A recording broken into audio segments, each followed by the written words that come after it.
Hello everyone, welcome back. Today I want to talk to you guys about the Supreme Court case called United States versus Miller that stated that it was okay for the federal government to limit the barrel length specifically on shotguns. Okay, now the ATF has taken that and extended it to also mean rifles, but the United States versus Miller case was specific to shotguns. Okay, so the reason why I want to talk about this is because there's a good reason why I think that that this should be revisited by the Supreme Court. Okay, so in that United States versus Miller case, okay, what happened is that apparently this guy got into some trouble because he had a short barrel shotgun. He initially won in the courts, right? At the lower courts, they said that it was unconstitutional for the government to regulate the length of the barrel length of that shotgun. So he won initially, and then the government appealed it. Ultimately, it went to the Supreme Court, and they overturned it, and in favor of the government. And they basically said that the government can now limit the size of the length of these shotgun barrels. Okay. Now, important for you guys to know is that Jack Miller died before the case got to the Supreme Court, so there was never any evidence presented on his side. Okay, only the government, all right, got to present their evidence. So that's important. Now, what I really want to highlight here, okay, is that the reason why the Supreme Court said that it was constitutional for the government to basically restrict short barrel shotguns. Specifically, they said there was no historical evidence of short barrel shotguns being used in the context of a militia or military service. Okay, now this happened in 1939. Okay, that's when the Supreme Court made this case. 1939. This is before World War II. Okay, now, and I've seen examples that during World War II, short barrel shotguns were indeed used in some cases by the military. Not extensively, but I've seen images of short barrel shotguns being used by the military. Okay? Now, that again, that might be isolated, but we all know that at this point the military uses M4s with 14.5-inch barrels. Okay, so less than the 16 inches that the government tries to limit us to, and that's very widespread. Okay, that's very widespread. So now the reason why I'm talking about the Miller case here is because the Supreme Court in general is kind of hesitant to go back and overturn its own decisions. Okay, not that they won't do it, but they need good justification. Okay, and basically I just gave you guys good justification. Number one, the guy died before he had a chance to actually speak before the Supreme Court. Number two, after this case was decided, the government, the military did in fact use shotguns that had barrels less than 18 inches. Okay, and furthermore, today the military commonly uses 14.5-inch M4s, and in lots of special forces type operations, they use like 10.5-inch barrels as well. So using the Supreme Court's own decision, we can make an argument that, hey, the military has changed how they do things. There's clear evidence that these things do have, are useful or would be useful in part, within the context of a militia, okay, or military service. So without even overturning the 1939 Miller versus United States case, we can make an argument that things have changed, that short barrel guns in general need to come out of the NFA. Okay, so that's the first thing I wanted to kind of bring out. Now, this goes above and beyond, right? Because again, the Supreme Court doesn't like to reverse its older positions, or it wants good justification to do that. Okay, so besides that, then we also have the the Heller decision, right, which basically said that commonly owned firearms cannot be banned. Okay, and what do we have here? We've got an AR pistol with a 10.5-inch barrel. Now you might say, wait a second, this is a pistol. You know, we've been arguing that these right with the braces are different from short barrel rifles, right? Well, that's the great thing about this is, you know, when we go to argue this, you can have one group of plaintiffs go and argue from one direction, right? And then you can have another group of plaintiffs that go into court and argue from a different direction. So the government basically has to take a standard position. They can't keep flip-flopping back and forth. But the people, on the other hand, everybody that goes into court can go in with their own argument, okay? And you can just keep throwing lawsuits out there and see what sticks, okay? Because, I mean, ultimately, the Second Amendment says, shall not be infringed, okay? So shall not be infringed means exactly that, shall not be infringed. No restrictions, no exceptions, okay? Now, the Supreme Court did carve out the exception, right? It said the exception where laws might, gun control laws might be constitutional if a similar law existed around the time of the founding, right, between 1791 and 1836, when the last founding father died.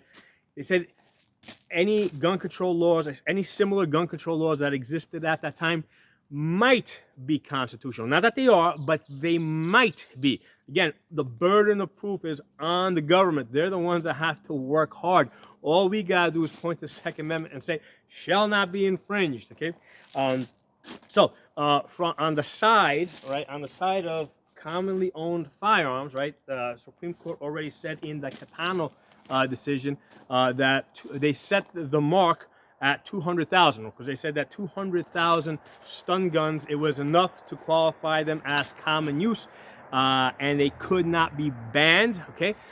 So we know that there's way more of these AR pistols out there, you know, with the short barrels than 200,000, so that makes these common use firearms. So on the one, so that's one thing, you get to argue it from the position of common use, okay? Then the next level, because when lawyers go to court, they get to argue this at multiple levels, okay? So the first level that I think they would argue it from is from the level of the perspective of the Miller case. Say, hey, let's start from there. You know, the military today clearly uses short barrel rifles, right, or rifles that have barrel lengths of less than 16 inches. They're clearly using them. So even keeping within the Miller decision, the NFA is not constitutional. Okay, so that's the first argument. Okay, then on top of that, I say, hey, furthermore, as a backup, the second argument is that there's probably at this point millions and millions of these AR pistols out there. At that point, right after we already win the pistol brace ban, we can argue that, hey, these are very similar, but not exact, but they're similar to short barrel rifles, and there's lots of them out there in the millions, so hence these are common use. So that's the second argument for why having these in the NFA restricted, you know, is unconstitutional. And then beyond that, you can point to the Usurper versus Bruin decision, and in that case, well, actually they're actually building up on prior cases. One case sort of builds up on the other, but in that case, now they're coming back to us and they're saying that that the only way that a gun control law can possibly be constitutional is if it existed around the time of the founding, and the burden of proof is on the government to prove that such a law existed. Okay, so there's many levels here, right? You know, for successfully arguing this in front of the Supreme Court. And then finally, the ultimate argument is shall not be infringed means exactly that. Okay, so that all said, I am pretty sure that the lawyers on our side, right, lawyers for GOA, Firearms Policy Coalition, Second Amendment Foundation, NRA maybe. Okay, I don't know what those guys are doing these days, but maybe the NRA. I'm sure that the lawyers are already contemplating such a lawsuit. Okay, I'm sure that they're contemplating. I'm guessing that they're first trying to lock up the pistol brace ban. Okay, put that aside before they proceed to the next step, right? Because we want to keep slowly chipping away at the NFA. We're not going to be able to overturn it in one shot. Supreme Court won't do that, right? Those guys are incrementalists. They do things really slow. It really works against us that they're in a way, because whenever Democrats gain control of courts, activist judges are very quick to overturn things. They're very quick to make decisions. Okay, for their side. Okay, on our side, the conservative constitutional judges are very slow. Okay, so it's making things move frustratingly slow. And the problem here is I hope that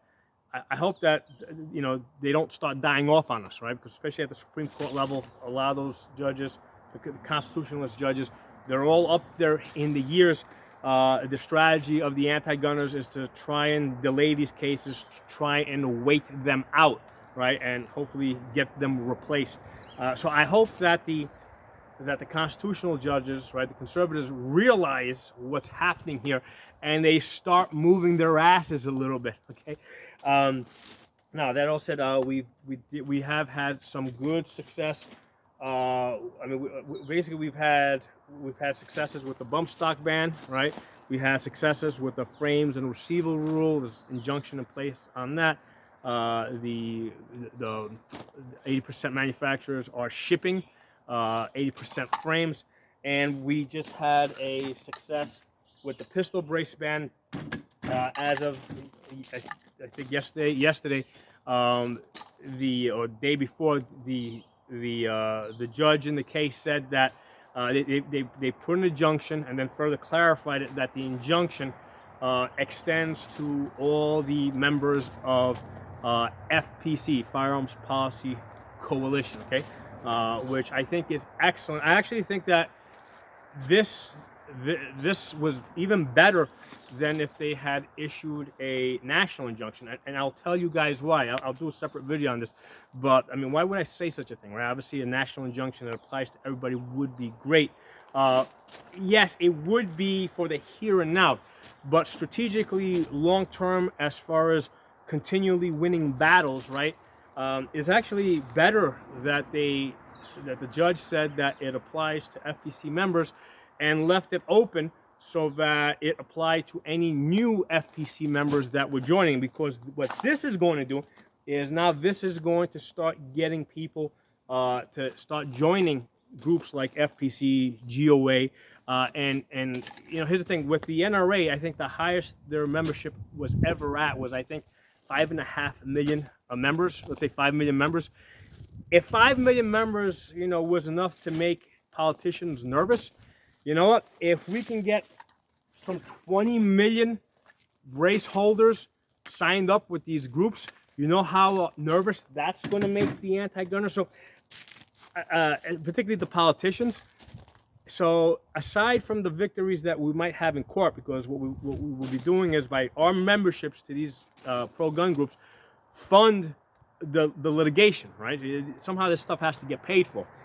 So this ruling, this injunction that the judge gave, that's limited to the members, but left it open so that additional members can come in, is a good way to grow the membership really fast. Okay, because everybody's going to want to be covered, right? So it's going to, and plus, there's lots of other lawsuits that are going to be coming down the pipe. So if you're a member, you also get coverage in those lawsuits as they start asking for injunctions. So imagine if we can get like FPC, GOA, Second Amendment Foundation, if we can get their memberships up into like up towards like 20 million, all right, each, okay?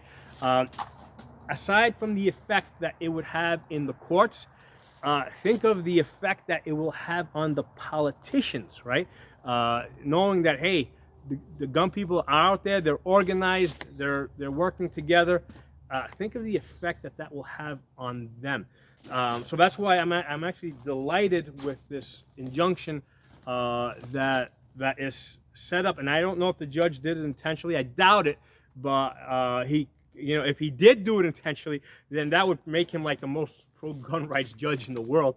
But the effect is that it has the positive effect of bringing, of basically getting the membership up in groups like the Firearms Policy Coalition, getting the membership numbers up fast, okay, providing them funding to keep fighting against gun control, and also as the numbers go up, just big numbers, big membership numbers, scare anti-gun politicians and also whip Republicans into shape, okay, because the NRA has lost a lot of power, so we don't have the NRA kind of, scaring the Republican politicians.